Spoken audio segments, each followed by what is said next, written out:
We have to steer this technology not just to the productive universe, but also in the way we can steer a better humanity interest beside private or partisan interest. Your Excellencies, ladies and gentlemen, thank you for your time. Thank you also to invite me again and again.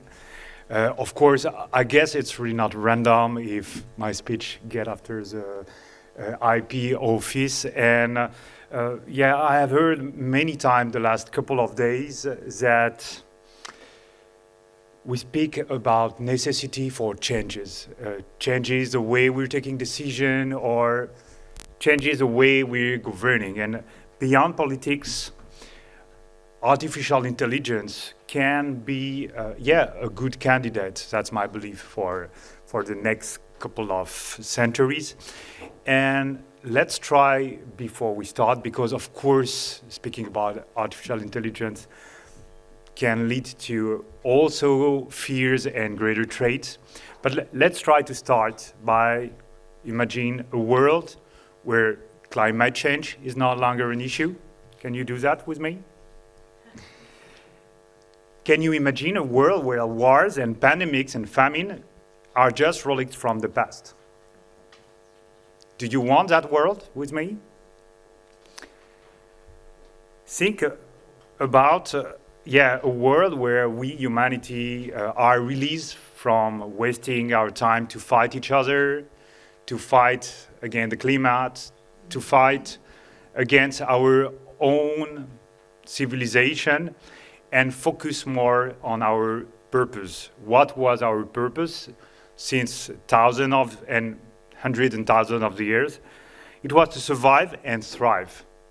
Thrive as a civilization, thrive on Earth, and maybe we can think about it in the next centuries, thrive beyond Earth. So I want to think with you during this session in how such complex situation today can be also handled by us and more than us. Of course, it isn't a fantasy. I think it's more a vision I want to share with you about a future powered by revolutionary ideas and technology. But also, as any coin, I have two sides. These tails have a good side and have a less good side. So we have to consider it.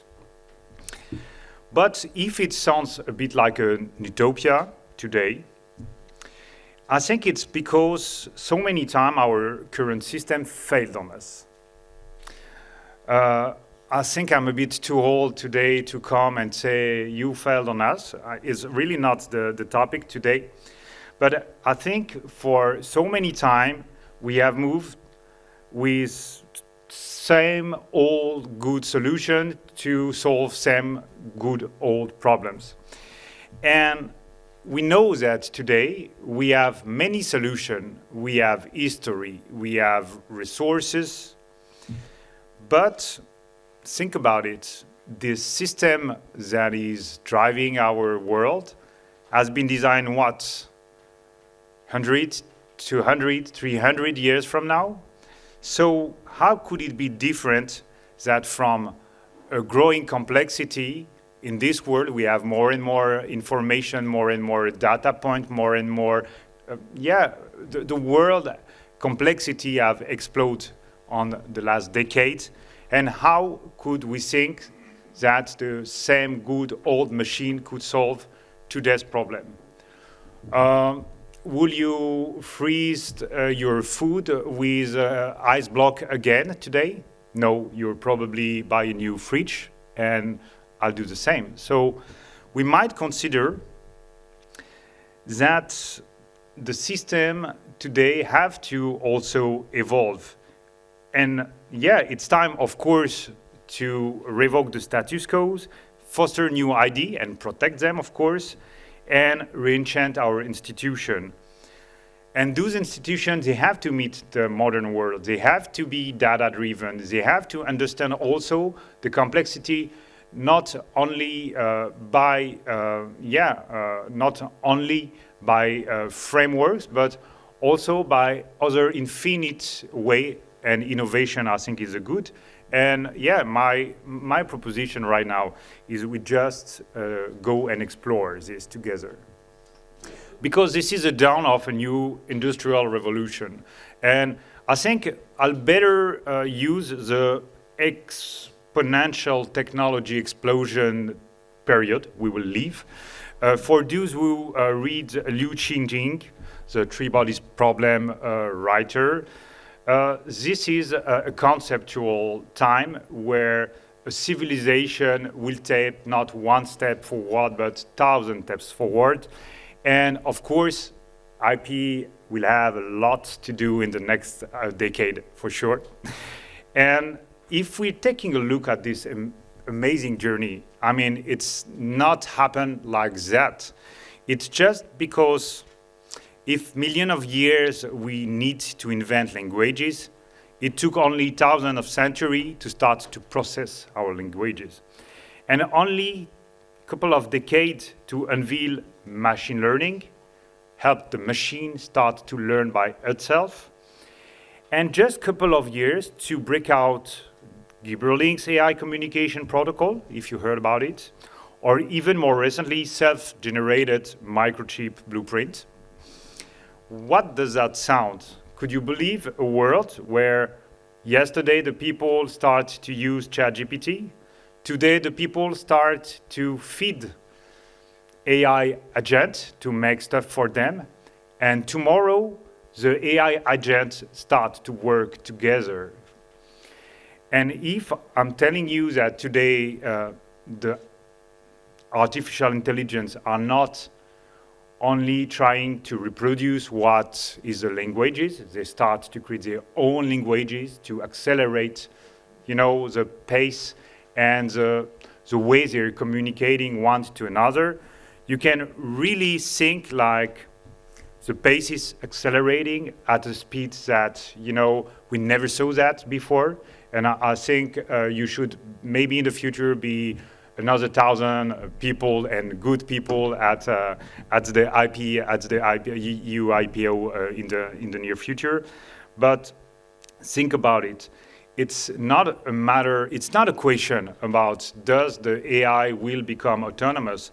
It's rather when we'll reach the point of what many people or searcher scientists are saying artificial super intelligence.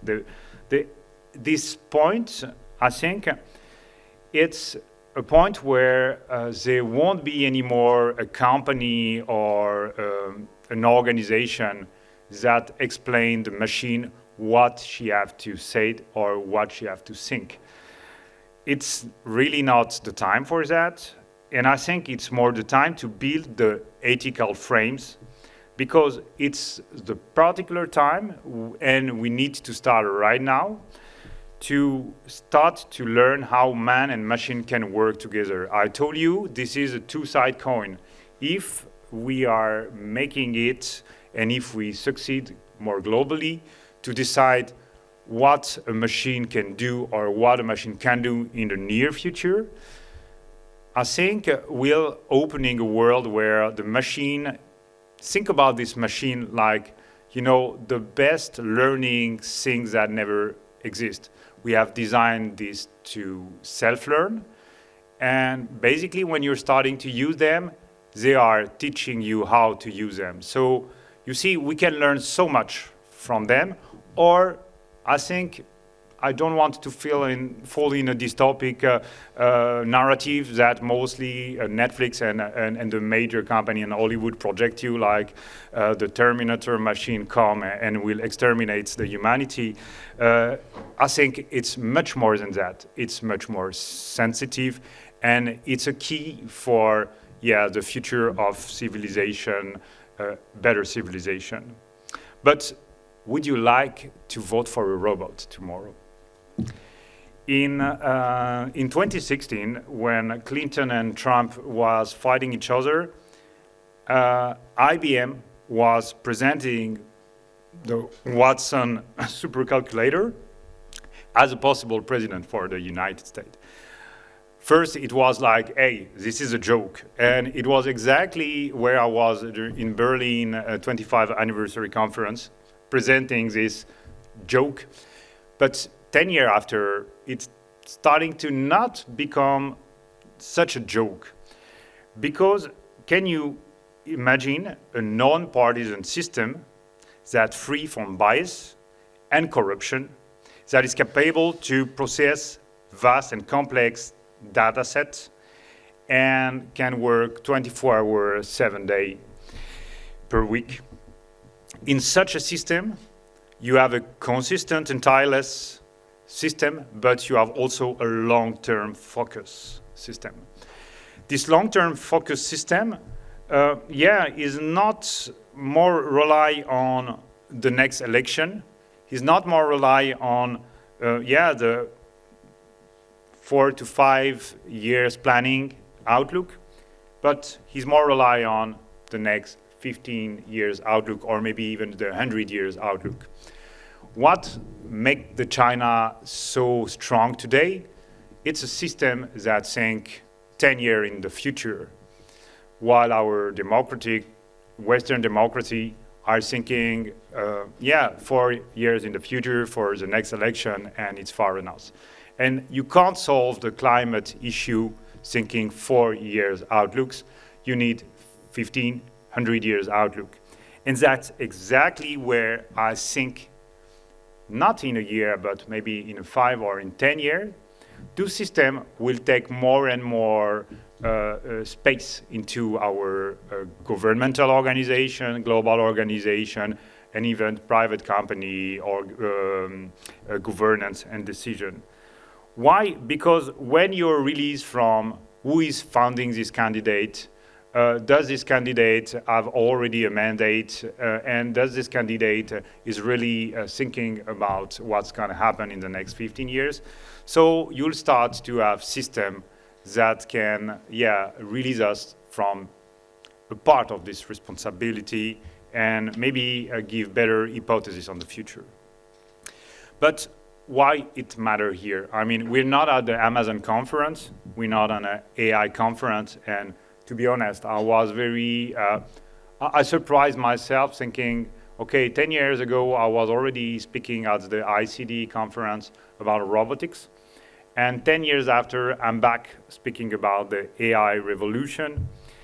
And if it's a matter of those assembly, you people, it's because now we have to steer this technology not just to the productive universe, but also in the way we can steer a better humanity interest beside private or partisan interest. And of course, you have to think that the system can be manipulated. If today most of the AI are steered by private or political interest, you can think like how we can have a system in which we trust. And it's true, if we don't build clear frameworks and global collaboration on, what are the model, what is the definition of truth we are implementing in those artificial intelligence. Of course, on one side, we will have the countries that not develop AI. I'm taking in consideration also France as a country that is not developing AI solution, because as you say, most of the AI talent from France are now the property of the US economics. But all other countries that have not the capacity to engage that huge amount of resources developing the model, they will be left apart. They won't have a place for discussion or decision.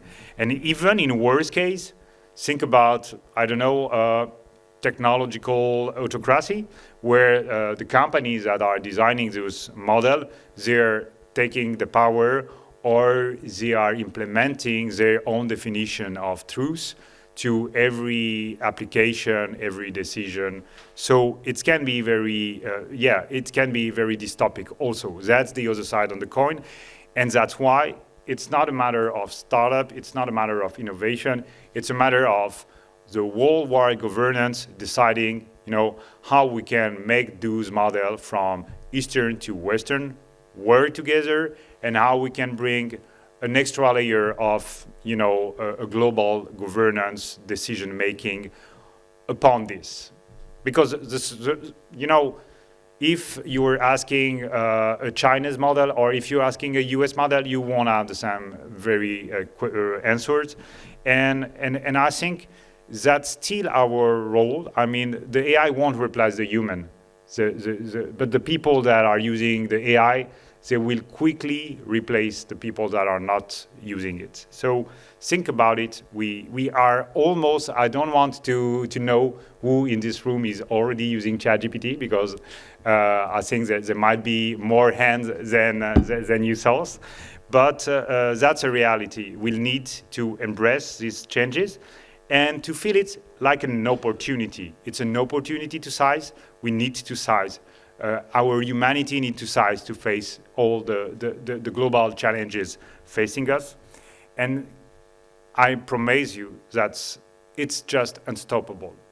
Nobody will have the power today to say, okay, let's unplug everything. We were in the wrong direction and we don't want the Terminator. Of course, we don't want it, but we can't stop this machine.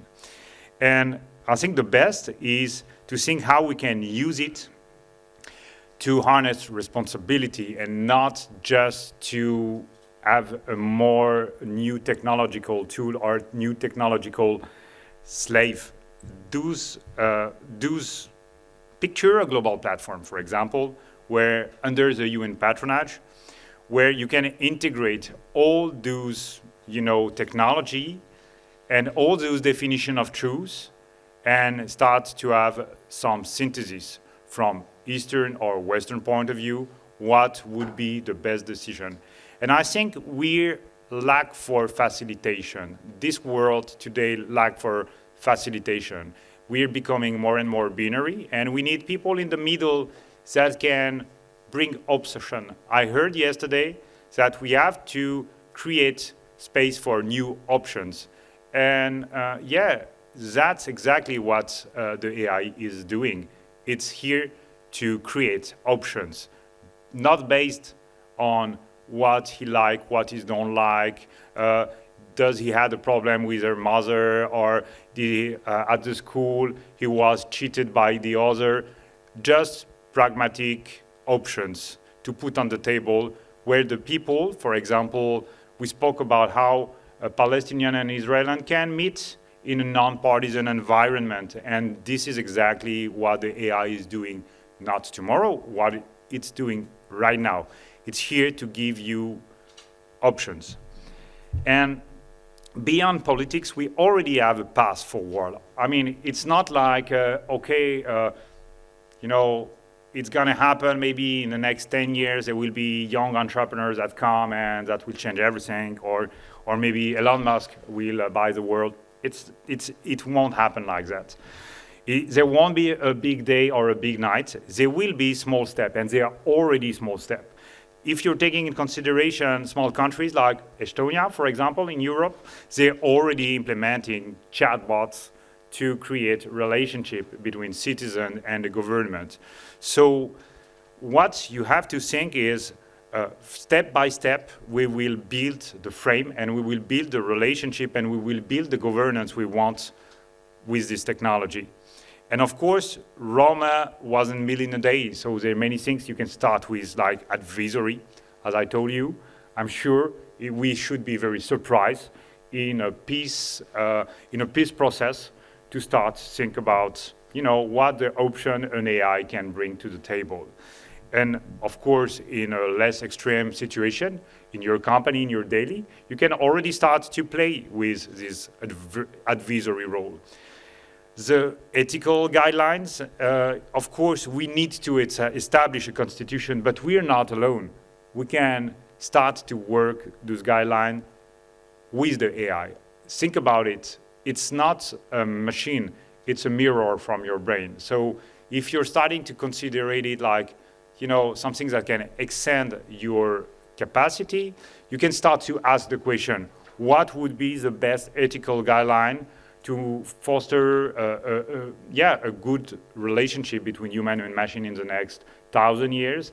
And you can start to ask it to ChatGPT, for example. I think you'll be very surprised about the answers. And of course, the public engagement will start. Of course, we are the first represented. We are the first. I really believe in the leadership status. Like, you can't say to people, use the AI, and if you're not understanding and using it yourself.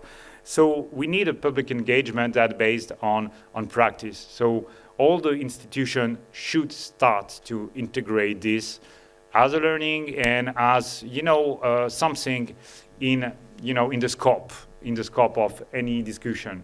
I'll give you an example. I was having this talk with Mark saying, from all those great videos and all those great speech that will follow up in a YouTube video platform, we can transcribe, we can synthesize, and we can start also to provide business intelligence on everything that has been told during these 3 days, thinking like maybe there's several countries that should follow up to create something new. And this is what the AI can do for us.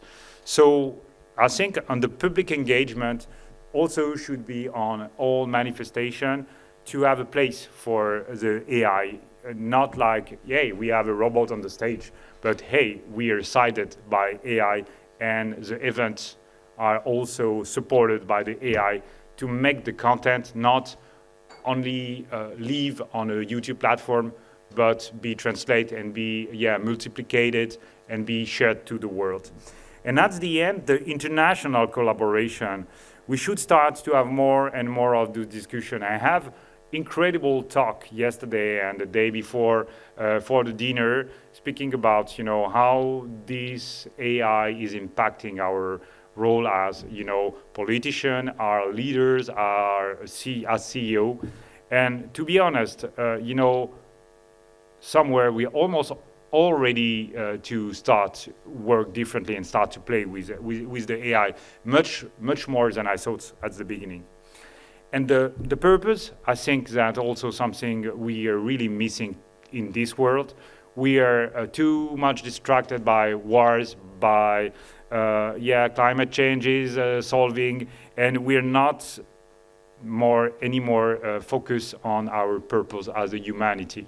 So I think that's something we can think in the near future. Embracing this collaborative future with the AI is also starting to delegate the daily of our civilization to machine. And think about it. Do you think it's not already the case when you're on a plane? Do you think there's still a pilot in the plane? You have algorithm that managing 80% of the landing, not the takeoff, but landings. And, like 95% of your time in a plane, your life is managed by an algorithm. So that's already the case.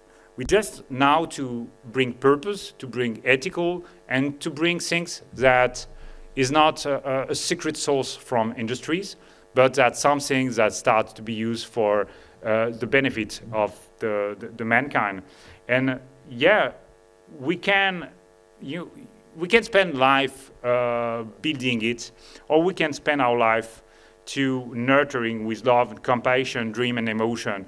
That's what the machine will never do for us. And think about it, we are released from work, war, pandemics in the near 100 years. So, of course, we have a lot of time to make things, but we'll have a lot of time to have fun. We have a lot of time to care the other. We have a lot of time to live a world that is very different. And it's time to explore the future, not only us, the human, but starting to collaborate. And I think the collaboration is what the purpose of the Berlin Economic Forum is: create bridge, create collaboration. And I think we should build a new bridge for the future of human being with the technology, with the robots. They're not here to kill us. They're maybe here to bring us to the next stage of our human civilization. Thank you.